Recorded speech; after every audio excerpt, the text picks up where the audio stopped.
Hoy sabi na sarap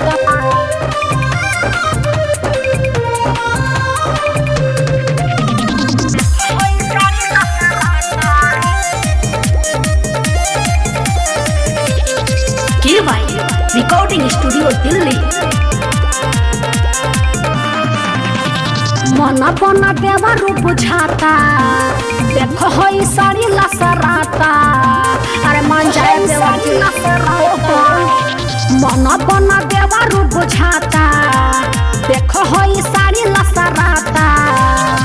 छोड़ दो नया चरा हमके घरवे में रहे दाना। छोड़ दो नया चरा हमके घरवे में रहे दाना। आजू के दिनवा भौजी रंगे दाना अपन गलिया मले दाना अपन गलिया मले दाना।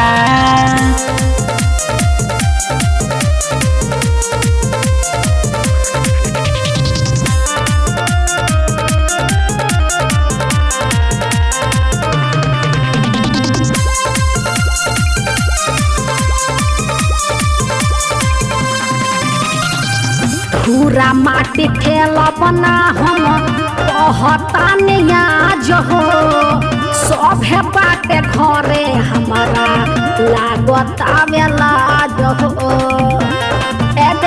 बात सारा लागल बाटे होलिया में रंग डलबू माना करबू नाए भौजी। अच्छा। चोलियो रंगबू कहतानी हम जवन हमारा के करे दाना।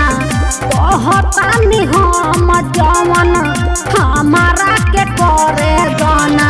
आजू के दिनवा भौजी रंगे दाना अपन गलिया मले दाना अपन गलिया मले दाना।